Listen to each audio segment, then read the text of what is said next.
আপনারাও কি ওই সেম কাজটাই করছেন যে নিজের হাতে নিজের পেজের ক্ষতি আপনারা নিজেরাই করছেন? অ্যাক্টিভ ফলোয়ারের সাথে এঙ্গেজমেন্ট না বাড়িয়ে আপনারা লাইভে গিয়ে ঘন্টার পর ঘন্টা কমেন্ট করছেন, তারা কখন আসবে না আসবে সেই ভরসায় বসে থাকছেন। স্টার সেটআপ পাওয়ার সাথে সাথে আপনারা মরুয়া হয়ে যাচ্ছেন যে কখন সেটআপ দিবে। লাইভে যাবেন, লাইভে গিয়ে আপনারা কমেন্ট করবেন, তখন তারা স্টার গিফট করবে, স্টার থেকে ইনকাম করবেন। এই চিন্তাধারাগুলো যতক্ষণ না আপনারা বাদ দিতে পারবেন ততক্ষণ কিন্তু আপনার পেজ কখনোই গ্রো করবে না। আজকের ভিডিওতে আমি কিন্তু এই সব কিছু ডিটেলসে বলে দিব। আশা করছি আপনারা অনেক কিছু শিখতে পারবেন, অনেক কিছুই জানতে পারবেন। বর্তমানে এখন ফেসবুকে কিন্তু রোগীর থেকে ডাক্তার অনেক বেশি, আর এই ডাক্তারগুলো কিন্তু যেন তেন ডাক্তার নয়। এগুলো হচ্ছে ওই উগান্ডা থেকে ধরে আনা ভুলভাল ডাক্তার, যারা শুধুমাত্র নিজের স্বার্থে আপনাদেরকে ব্যবহার করবে। সেটা কিভাবে? তারা যখন লাইভ করবে, লাইভে আপনি জয়েন করবে, তারা দুই একটা স্টারের লোভ দেখিয়ে আপনাদেরকে ঘন্টার পর ঘন্টা ওখানে বসিয়ে রাখবে। আপনি কমেন্ট করতেই থাকবেন যতক্ষণ না তার স্বার্থ হাসিল হচ্ছে ততক্ষণ পর্যন্ত কিন্তু আপনাকে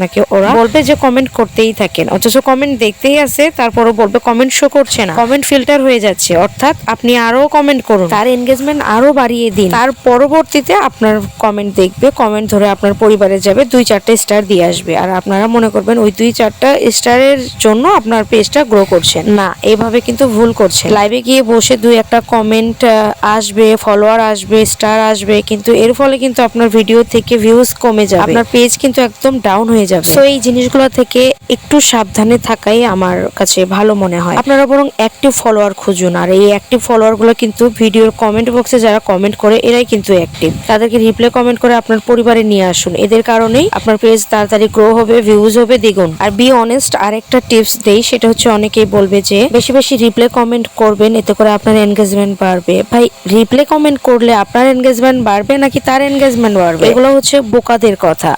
আপনার ভিডিওতে যারা রিপ্লাই কমেন্ট করবে এতে কিন্তু আপনারই এনগেজমেন্ট বাড়বে, তার নয়। তার ভিডিওতে যারা রিপ্লাই কমেন্ট করবে তার এনগেজমেন্ট বাড়বে, আপনার নয়। আর হ্যাঁ, সেই সাথে আরেকটা কথা বলি, অতিরিক্ত রিপ্লাই কমেন্ট করলেও কিন্তু কমেন্ট ব্লক খেয়ে যাবেন। আর কমেন্ট ব্লকে থাকলে কিন্তু এখন নতুন একটা আপডেট আসছে, সেটা কি? সেটা হচ্ছে আপনি ভিডিও আপলোড দিতে পারবেন না যতক্ষণ 1 থেকে 2 ঘন্টা না যাবে। 1 থেকে 2 ঘন্টা যাওয়ার পর কিন্তু আপনি ভিডিও আপলোড দিতে পারবেন। অতিরিক্ত রিপ্লাই কমেন্ট করতে গেলেও কিন্তু পেজের জন্যই ক্ষতি হবে, ভালো হবে না। তাই আমি বলবো আপনারা নিজের হাতে নিজেদের পেজটাকে এভাবে নষ্ট করবেন না। আপনাদের পেজটাকে গ্রো করাতে হলে অ্যাক্টিভ ফলোয়ার খুঁজতে হবে, অ্যাক্টিভ ফলোয়ারদের সাথে লেগে থাকতে হবে, তাদেরকে পরিবারে আনতে হবে এবং তাদেরকে বানাতে হবে রাইজিং ফ্রেন্ড এবং টপ ফ্রেন্ড। রাইজিং ফ্রেন্ড আর টপ ফ্রেন্ডদের জন্য কিন্তু পেজ খুব তাড়াতাড়ি গ্রো করে। রাইজিং ফ্রেন্ড আর টপ ফ্রেন্ডদের জন্য কিন্তু একটা নতুন পেজের অবদান অনেক বেশি। তাই বলবো নিজেদের পেজটাকে গ্রো করাতে হলে অ্যাক্টিভ ফলোয়ার খুঁজুন, রাইজিং টপ ফ্রেন্ডদের সাথে লেগে থাকুন, সেই সাথে বেশি বেশি অ্যাক্টিভ থাকার চেষ্টা করবেন, নিয়মিত অ্যাক্টিভ থাকবেন, নিয়মিত ভিডিও আপলোড দিবেন। এই প্ল্যাটফর্ম থেকে সফলতা কিন্তু নিশ্চিত।